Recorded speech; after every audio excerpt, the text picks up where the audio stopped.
देंगे बहुत important topic. ये पैरेलल और सीरीज जो कैपेसिटर होते हैं वो हमारे एमपी बोर्ड में पूछे जाते हैं। तो ये दोनों टॉपिक हमारे लिए बहुत ज़्यादा इंपॉर्टेंट हो जाते हैं। सिंपल क्वेश्चन है लेकिन पूछे जाते हैं, तो इनको हमें बहुत अच्छे से समझना है।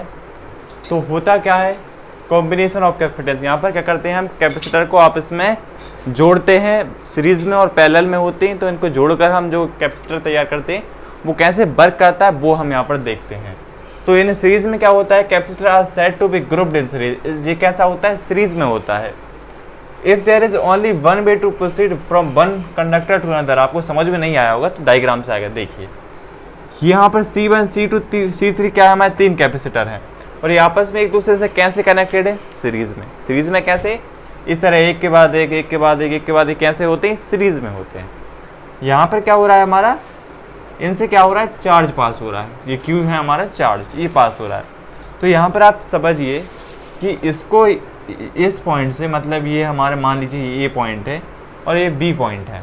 तो यहाँ से ए पॉइंट से लगाकर बी पॉइंट तक पहुँचने के लिए उसको कौन से रास्ता तय करना होगा। आप भी सोचिए, यदि यहाँ पर हम ए पॉइंट पर खड़े हैं तो हमको बी पॉइंट पर जाना है, तो इन दोनों के बीच में जो रास्ता है वो इसी रास्ते पर जाकर हम बी पॉइंट पहुँच सकते हैं। इसी तरह यहाँ पर ए है और यहाँ पर भी, यदि हम इस रास्ते जाएंगे तो हमको C1, C2, C3 तीन कैपेसिटर पड़ेंगे।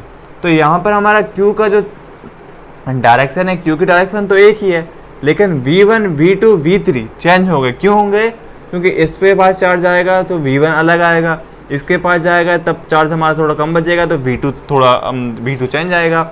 उसी तरह V3 इसके पास चार्ज आएगा तो V3 चेंज आएगा।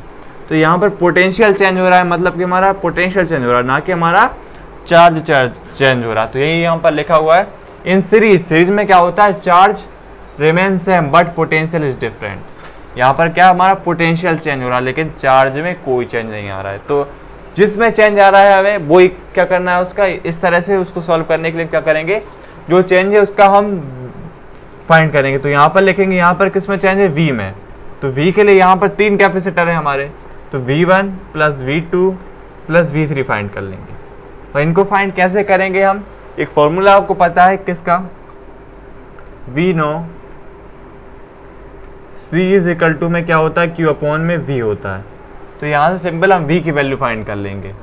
तो V और यहाँ पर C आ जाएगा, लेकिन C यहाँ से क्या आएगा, हम कैपेसिटेंस निकाल रहे हैं टोटल इन सब के लिए। तो टोटल के लिए हम क्या लिखते हैं, CS। और CS क्यों लिखेंगे हम, ये कैपेसिटेंस इन सीरीज। और CS को हम एक नाम से और जानते हैं, क्या बोलते हैं, इक्विवेलेंट कैपेसिटेंस। तो CS क्या होता है, इक्विवेलेंट कैपेसिटेंस। इस टोटल कैपेसिटेंस इन तीनों के निकालने के लिए हमको इसको CS लिखना पड़ेगा। तो आपको ये क्लियर हो गया होगा। आप क्या करेंगे, V1, V2, V3 फाइंड करेंगे। तो यहाँ से V1, V2, V3 फाइंड कर लेंगे। तो यहाँ से V1 के लिए आएगा हमारा, देखिए Q हर पॉइंट के लिए सेम है, इस पॉइंट के लिए चार्ज सेम है, इस पॉइंट के लिए चार्ज सेम है, इस पॉइंट के लिए चार्ज सेम है। तो यहाँ पर Q तो Q आएगा, लेकिन यहाँ पर C1 आएगा क्योंकि कैपेसिटेंस हमारा हर पॉइंट के लिए चेंज हो रहा है। और यहीं पर V2 के लिए भी Q और यहाँ पर आएगा C2। इसी तरह हमारे किसके लिए, V3 के लिए क्या आएगा हमारा, Q और C3 आ जाएगा। अब सिंपल है, V की V1, V2, V3 तीनों वैल्यू को हम यहाँ पर पुट कर देते हैं। तो Q CS प्लस में नहीं अभी क्या है, is equal to Q C1 Q C2 plus Q C3। इस तरह से ये वैल्यू आ गई। अब यहाँ से क्या करें, हम Q को कॉमन लेंगे। क्यों, देखिए Q इसमें भी, Q इसमें भी, Q इसमें भी। तो यहाँ से Q CS आ जाएगा और यहाँ से Q कॉमन आ जाएगा।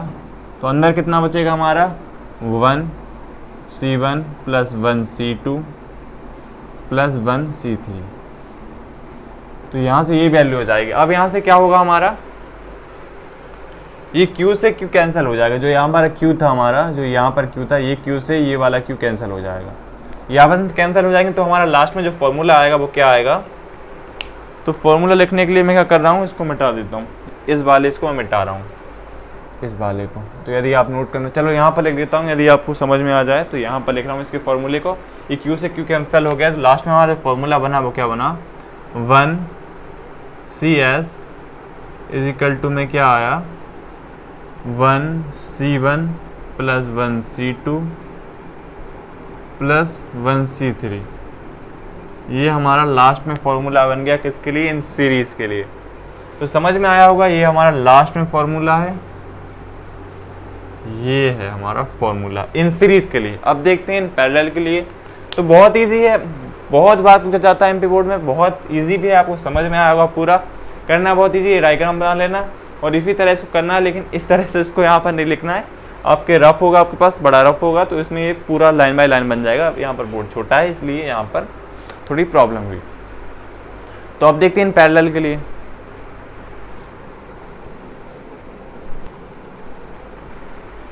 हेलो बच्चों, अब देखते हैं हम इस पे सेकेंड टॉपिक। अभी हमने सीरीज वाला देखा, पैरेलल के लिए देख लेते हैं।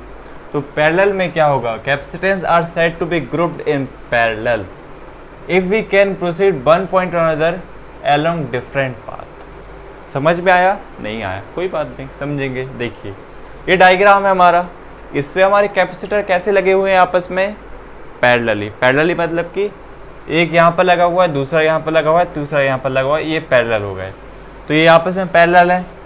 अब यहाँ पर क्या होगा आप ही सोचिए। देखिए मान लीजिए ये हमारा ए पॉइंट है, ये हमारा ए पॉइंट है, ये हमारा ए पॉइंट है और ये हमारा बी पॉइंट है। यहाँ से यहाँ तक पहुँचने के लिए हम कहाँ से जा सकते हैं आप ही सोचिए। यदि मैं चाहूँ यहाँ से C1 से यहाँ तक पहुँच सकता हूँ, यदि मैं चाहूँ सीधा C2 से B के लिए पहुँच सकता हूँ, यदि मैं चाहूँ यहाँ से ऐसा ऐसा और ऐसा। इस तरह से मैं C1 से भी जा सकता हूँ, C2 से भी जा सकता हूँ और C3 से जा सकता हूँ। तो इससे समझने से होगा क्या, यहाँ पर पोटेंशियल सबके लिए सेम होगा, लेकिन C1 से जा रहे हैं तो अलग डिस्टेंस है, C2 से जा रहे हैं तो अलग डिस्टेंस है, C3 पे जा रहे हैं तो अलग डिस्टेंस है। तो यहाँ पर क्या चेंज होगा, चार्ज चेंज होगा। वहाँ पर हमारी क्या पोटेंशियल चेंज हो रही थी, क्योंकि सेम डायरेक्शन में थे तो पोटेंशियल एक के बाद दूसरे, फिर दूसरे के बाद तीसरे में जा रही थी। लेकिन यहाँ से ए फिर बी पॉइंट के लिए क्या है, चार्ज ही को अलग अलग डायरेक्शन बदलनी पड़ रही है। तो यहाँ पर क्या चेंज होगा, चार्ज चेंज होगा। तो जो चेंज होता है हम उसके लिए क्या करते हैं, उसको लिख लेता हूँ, उसको हम फाइंड करेंगे। तो यहाँ पर क्या फाइंड करेंगे, Q फाइंड करेंगे।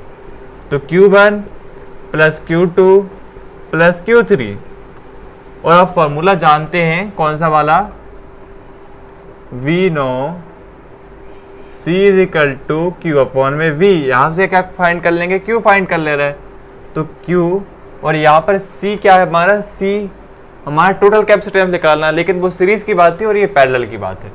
तो यहाँ पर लिख लेंगे हम C और P का मतलब पैरेलल, और यहाँ पर आ जाएगा हमारा V। अब क्या करेंगे हम यहाँ से Q1 Q2 Q3 फाइंड कर लेंगे। तो Q1 के लिए लिखेंगे हम, Q1 के लिए क्या हो गया, हमारी पोटेंशियल सबके लिए सेम है, लेकिन क्या चेंज होगा, हमारा कैपेसिटेंस चेंज होगा। तो C1 V, Q2 C2 V, Q3 C3 V। अब क्या करेंगे हम, पूरी वैल्यू को इसमें पुट कर देंगे। तो पुट दीज वैल्यू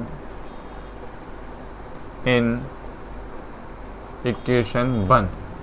इसको हम इक्वेशन 1 नाम देते हैं, इसमें इन वैल्यू को पुट कर देंगे। तो देखिए यहाँ से Q की वैल्यू पुट कर देंगे तो CP की वैल्यू क्या जाएगी, V, C1 V, C2 V, C3 V। अब क्या होगा, यहाँ से हमारा V कॉमन ले लेंगे तो CP, ये B था यहाँ पर ऐसा लिखा हुआ था, ये गलत है, CB इस तरफ लिखा हुआ था। तो CP V आ गया हमारे यहाँ से C कॉमन ले, यहाँ पे क्या हम V कॉमन ले लेंगे तो अंदर क्या बचेगा हमारा, C1 plus C2 plus C3 बचेगा। अब क्या हो जाएगा, V से भी कैंसिल हो जाएगा, ये V से भी कैंसिल हो जाएगा। तो बचेगा क्या, CP कैपेसिटेंस इन पैरेलल का फॉर्मूला क्या जाएगा, C1 plus C2 plus C3। तो ये हमारा फॉर्मूला आ गया किसके लिए, इन पैरेलल। सीरीज वाले में क्या आया था, अपॉन में आया था, ये इस तरह से आ गया हमारा। तो सिंपल थे, ये दोनों बार बार पूछे जाते हैं तो इम्पोर्टेंट थे, इनको कर लीजिएगा, बहुत ईजी हैं करने में। तो समझ में आए होंगे। अब देखते हैं हमारे इस चैप्टर का लास्ट टॉपिक, इसके बाद ये चैप्टर खत्म हो जाएगा। वेन डिग्राम दैट डेटा हम इसलिए नहीं कर रहे हैं क्योंकि हमारी ये CBSE बोर्ड में कट है।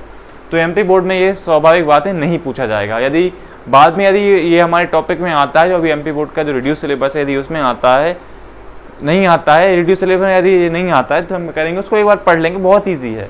यदि आ जाता है तो कोई बात ही नहीं है। तो ये से आप नोट कर लीजिएगा। अब देखते हैं हमारा नेक्स्ट टॉपिक, जो लास्ट टॉपिक होगा इस चैप्टर का।